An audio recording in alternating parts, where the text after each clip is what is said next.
Tonight, we have the Minister of Transportation, Mr. Amaechi. He joins us from our Abuja studio. Thank you so much, Honorable Minister, for joining us tonight on the program. And let's begin the conversation because I understand that there's supposed to be a groundbreaking ceremony of the Kano-Maradi rail line, which was supposed to happen on Monday, but it's now will happen on Tuesday.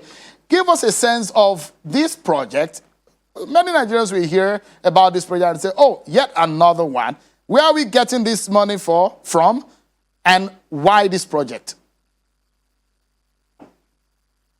Let me start by thanking you for having me too, and to reply you with a question. Yet another one. Don't you want us to have infrastructure? Will be my next question. Whoever has said yet another one is the person implying that we should not have infrastructure. You cannot oil the economy. You cannot develop the economy. You cannot grow this economy if you don't have logistics. And what the rail transportation provides for you, or road transportation or water transportation, whatever one you choose to do, is the logistics that move cargoes, not just cargoes, move human beings and all that. So the investment that the president is currently doing in the area of transportation is for us to create an opportunity for the economy to grow. There's huge unemployment. The reason why you have crime, the reason why you have insecurity is because people are unemployed. So what this rail lines will do is to enable the economy grow and assist people who want to invest in the economy to properly invest. Why Kano-Maradi? In having a conversation with some Nigerians, I had to inquire that, look, why are you avoiding the Nigerian territory in the movement of goods from the coastal area? There's a competition between the coastal states in West Africa, and they are Nigeria, Togo, Benin Republic, Ghana, and Côte d'Ivoire, and we're not doing too well. And I've said it several times that the reason why we're not doing too well is because the countries in the hinterland are afraid to use our roads. The roads are either bad, or there are criminals on the road. They think there are too many police checkpoints, and then the customs and immigration checks are also there. So they want to avoid that. And avoiding that, they use either Benin Republic, they use Togo, or they use Ghana, or Côte d'Ivoire.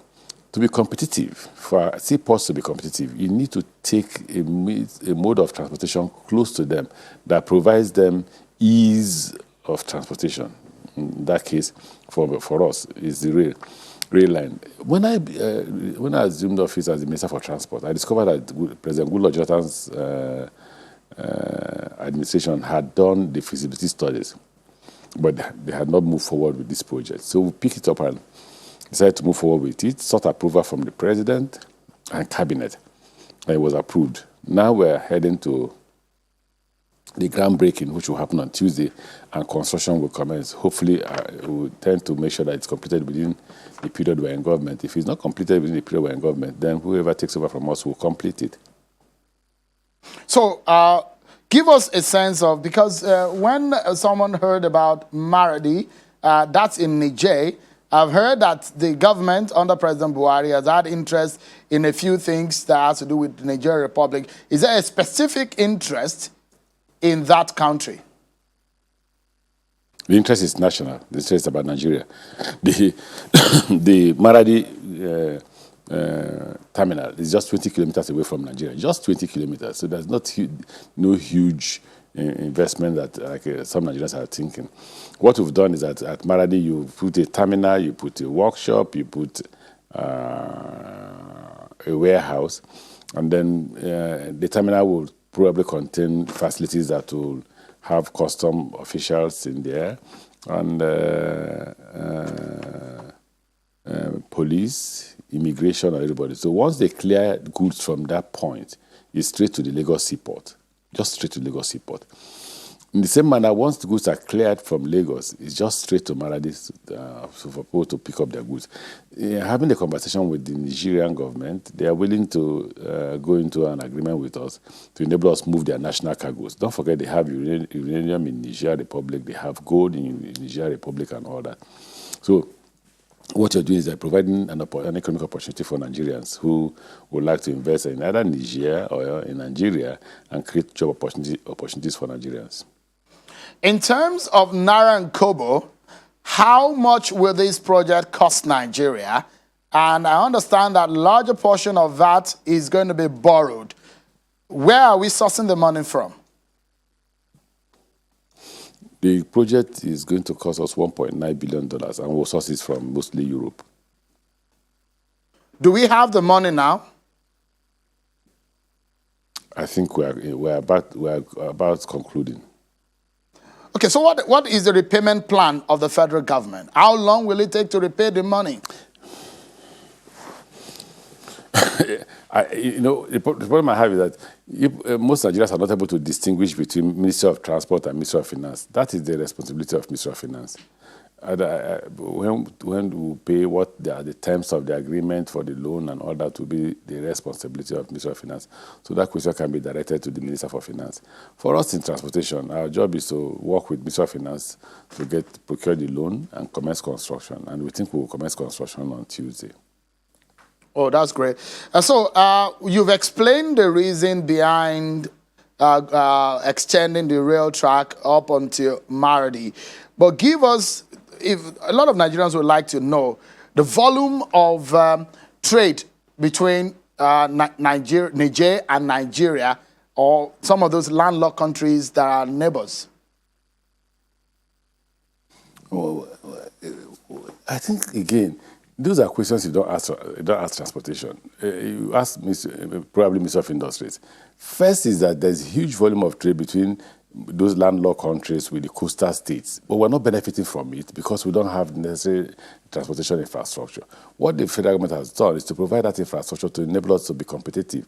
Our seaports are not competitive. What this government has done is to create two things. First, create rail transportation to the seaports, and at the same time, build new seaports. There are new seaports that will be built in Bonny, another one to be built in Warri, and then the Akwa Ibom State government has just gotten approval to build one at Ibom Deep Seaport also. So when you do that, you create the infrastructure that will make you competitive. We're not currently competitive with countries like Togo, with countries like Benin Republic. And I don't see why we shouldn't even put them behind us in terms of competition. But we don't have the infrastructure. I usually would remember what Fashoda said in the cabinet, where he said, you were wearing the uniform you wore when you were 17, at 30 or 40. You will tear it into pieces because it will no longer be your size. I think that, because as a Minister of Transportation... Okay.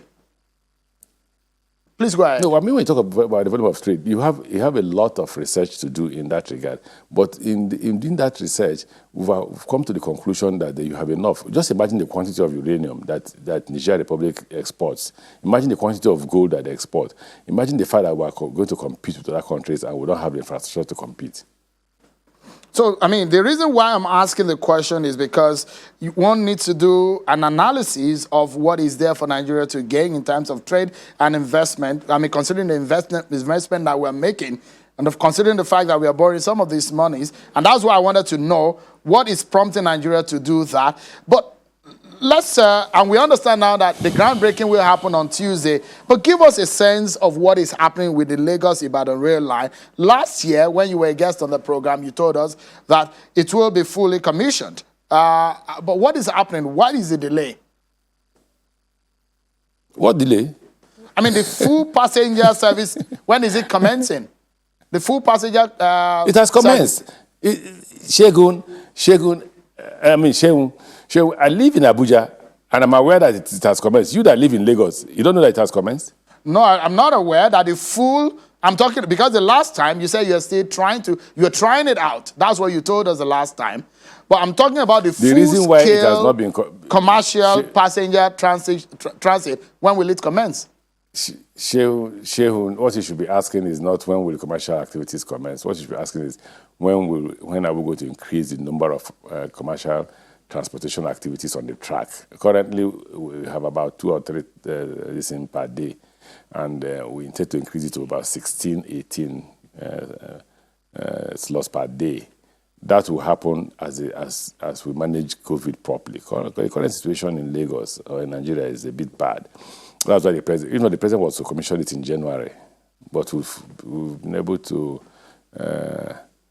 we've delayed it just to see what happens about COVID. But if you go by 4, I think I remember that one very well. You'll be conveyed to Ibadan. We are ready to take off completely, but we're waiting to see what happens about COVID. So we don't transport Nigerians who have COVID or COVID patients from Lagos to Ibadan or from Ibadan to Lagos. Okay, there's one issue about this issue of the speed, which was one of the things. You were quoted as saying, quote, this was from you, we are doing 90 kilometers per hour with Abuja to Kaduna. The reason we are doing 90 kilometers per hour is because there are cows everywhere, and we don't want to kill cows. Is this still the situation now in the country that we're still limiting because of cows? Sheung, we're limiting to 17 to 20 kilometers per hour between Lagos and Iju. And the reason why we're slow between Lagos, particularly Repayment to Iju, is because human beings trade on the track. So why would the cow be an issue? No, but this was if we're doing 90 kilometers to Kaduna because of cows, we're doing 17, 20 kilometers because of human beings on the Lagos track. Don't forget that somebody died on that Lagos track because he parked his car on the track. So what effort has been made to ensure that you clear the tracks? I know it's going to be a lot of work because the orientation, since the larger the tracks are or the wider you build the tracks, the more of the orientation and the culture of getting used to it. So what are the efforts that you are putting in place to ensure safety around the tracks? We are going to fence off the Lagos track. We're going to fence it from, I think, either Repayment or Apapa up to Iju. We'll fence it off so that human beings will the human traffic will be limited.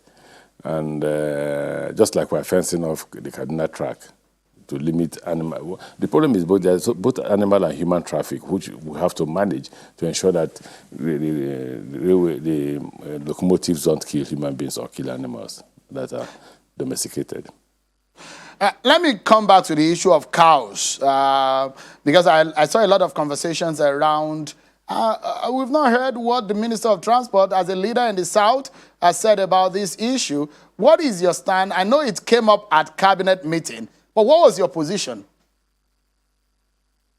Position about what? What's the business of cow in the cabinet meeting? No, I'm saying the position, you heard about the killer herders and the clashes between herders and farmers. What's your position on that? Because a lot of Nigerians want to hear about... How does that affect transportation?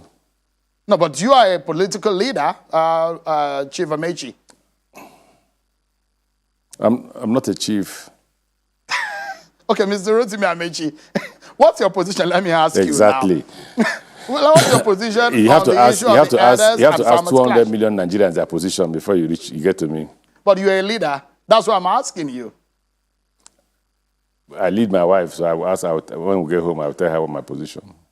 Nigerians gave you the trust to be a minister of the Federal Republic. And that's the reason you're a public officer. And I'm asking you, because a lot of people will look back and look at what your position was on each of this matter. And that's why I'm asking you now, what's your position on this, on how to resolve this issue of herders-farmers clash? The Nigerian people and the President of Nigeria gave me a responsibility to superintend over transportation in Nigeria. If you ask me about that, I will respond to it.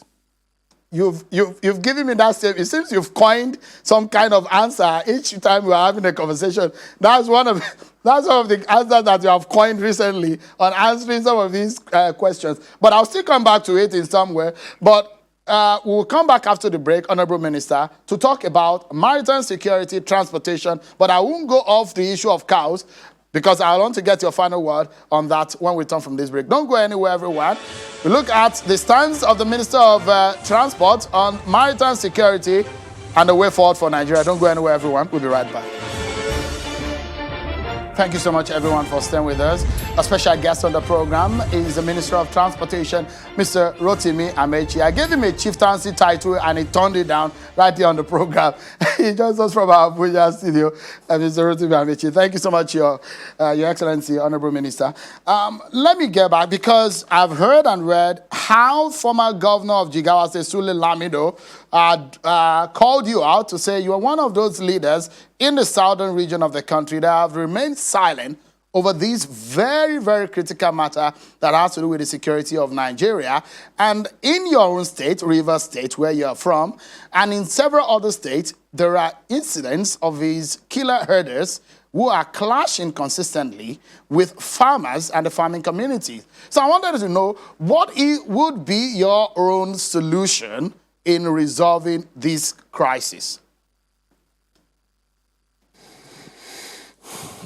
Well, if you talk about Sule Lamido, I had a private chat with him. I told him that there is nothing new in Nigeria that I've not spoken about. Absolutely nothing new. I've spoken literally on everything. And I've gotten to the stage where I told him, I think it's his age mates that are discussing these issues. You should allow we, the younger ones, to watch our elders and stand by our elders and follow our elders according to what they say.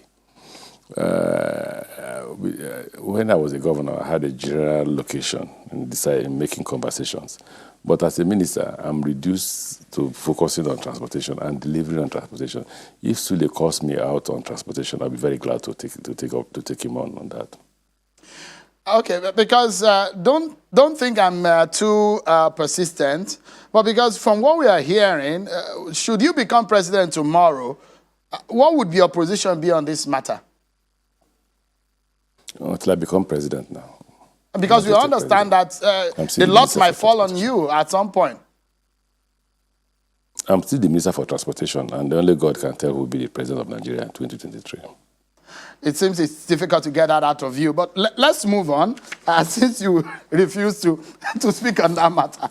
And let's get your view on the Port Harcourt-Maiduguri rail line. At what point are the plans to commence the project? Do you have funds for it now?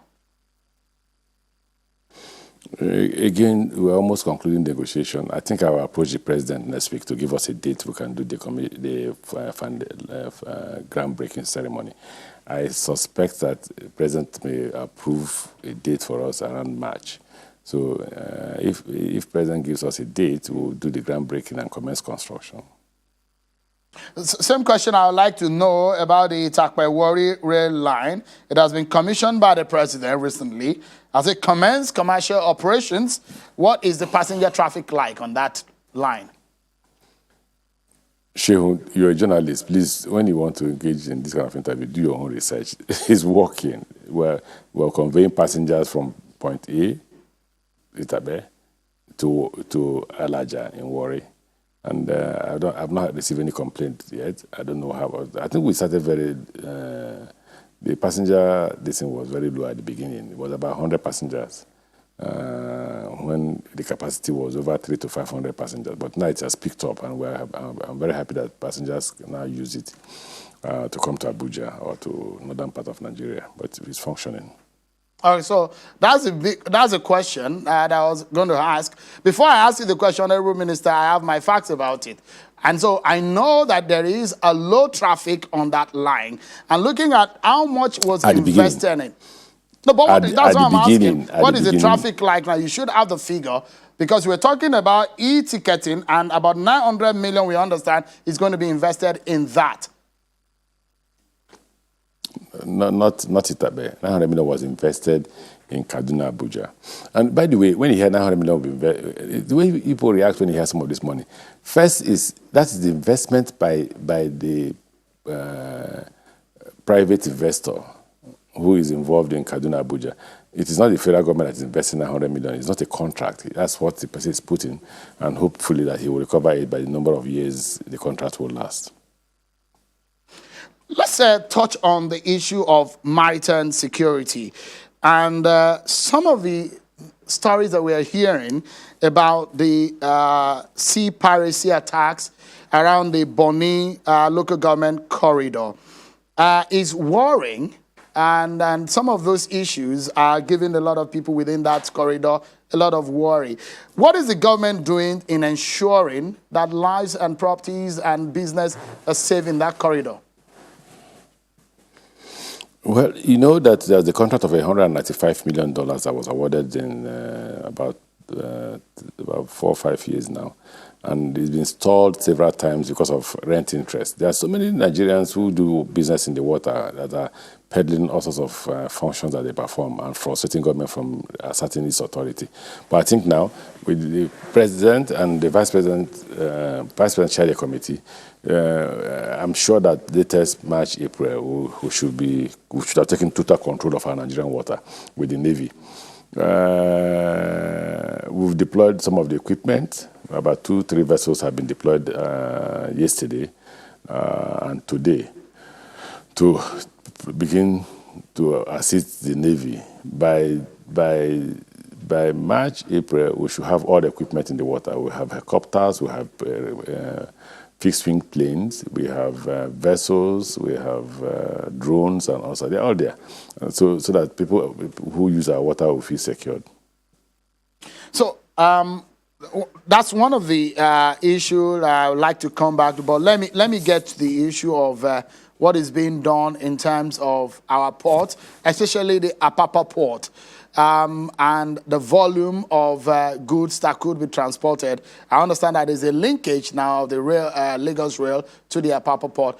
But the big question will be, how has it been difficult, the government of Nigeria, in clearing that corridor and making ease of business happen within that corridor? Apapa is our biggest port in this country. I thought what he should have done was to say that the President Buhari's government is done well. We've been in this country for so many years, and they found out that none of those infrastructures were there at the seaport. Let me also tell you what's happening. We're going to approach cabinet to enable us award a contract that will connect Tinkan to Apapa, so that if you are importing through Tinkan, you can use the rail from Tinkan to Apapa, and then off you go to the hinterland in the north and all that. I thought the question would not, because if you're asking me if it's there. What you're asking me is, why was it not done all this while? We were just 6 years old in the government. I thought what you should say is that we should congratulate the President Buhari's government for their foresight and their ability to be able to construct this rail. Like you know, we're at the seaport now in Apapa, and we intend to connect Apapa to Tinkan, and the cost of business will reduce, and ease of doing business will also be enhanced.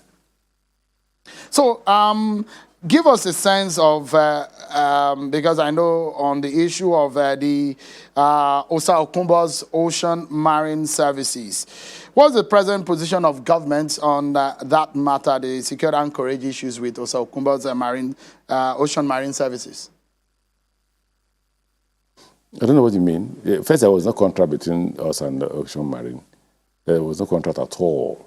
And when it comes to anchorage area, it's a responsibility of the Ministry of Transport with MPA. So as far as we are concerned, OMSL was illegally in our waters, because even though they had an agreement with Ministry of Transport earlier, when we came in, we cancelled.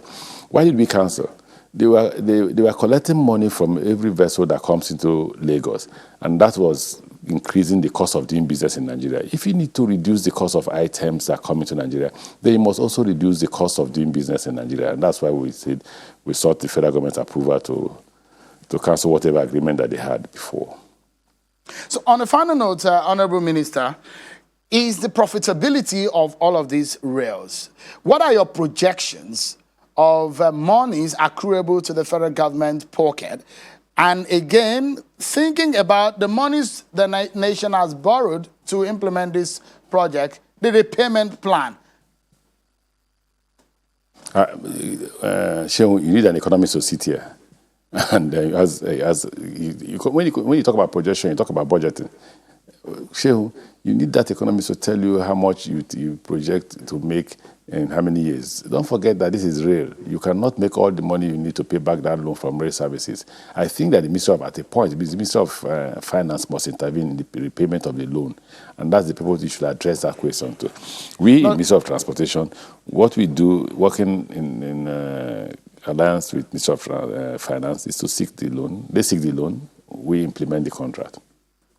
Because, I mean, the reason why I'm asking you, Honorable Minister, is the fact that when you are presenting your memo to the cabinet, you are convincing them for the reasons why it needs to be done. Not just because we wanted to construct rails. You must have convinced the president and the cabinet that this is profitable. So there must have been some projections on how much Nigeria could gain or get from these projects. Shehun, railways are not put in Naira and Kobo. They build the economy, they grow the economy, they enable the economy grow. What railway will do for you is the ability to move. See, let me give you this figure. You move about 30 million tons of cargo per day between Lagos and Kano. Only 200,000 are put on the track in a year. That means the roads are dying. Everything about the roads. In fact, it takes Ministry of Transport 14 days to move a locomotive or a coach from Lagos to Abuja. 14 daes. Imagine the impact on the economy. Imagine the impact on business. When in 8 hours or 5 hours, I can move the same locomotive and coaches to Abuja from Lagos. Can you quantify the economic benefit that will happen? Do you know how many companies that will grow just knowing that they have capacity to move their cargo from point A to point B? Say, for instance, there is an aeroplane manufacturing company in Kano. Okay, let's not go there. We are building a factory in Kajola to produce locomotives, coaches, and wagons. Imagine how you want to move your metals. How do you move it? Those are benefits to the economy. Don't ask me Naira and Kobo, because that's not how it's done. All right, because, Honorable Minister, some of the figures that you have pushed out tonight will douse some of the pressure that some Nigerians have when they hear these figures and how much we borrow. So I think going forward, it might be good for you to clarify some of these figures to Nigerians that this is what the implications of these projects will be, and this is how much it will help Nigerians so that we can figure it out as an average citizen. You know the figures, you collect the money, and you implement it. Honorable Minister. Let's take the analysis. Let's take this analysis before you go. Now, there are people who live in Lagos. Do you know how much it costs them to rent a house? Do you know how much it costs them to feed their family? Do you know that sometimes these people, their families are either in Abeokuta or in Ibadan? The moment you construct this railway, do you know they can move to Ibadan with a cheaper cost of accommodation and move from Ibadan with a 6 o'clock train to come to work in Lagos and finish their work and move with a 6 p.m. train back to Ibadan? Do you know what benefit that would be? Do you know that you don't have enough land anymore in Lagos, so you can actually grow agricultural produce in Ibadan or in Abeokuta, Ogun State, and convey those goods to Lagos? All that will be the function of this railway once they begin to work. Those are some of the figures we wanted you to push out, Honorable Minister. But because I'm the media person, you are just a public officer. So it's good that I've given you a free of charge consultancy tonight. And plus the fact that you rejected my chieftaincy title. But thank you so much, Honorable Minister, for coming tonight. I appreciate your coming. Minister for Transport. Thank you, Sean. Thank you very much. Thank you so much, everyone, for watching. And that's our show for today. Bye for now.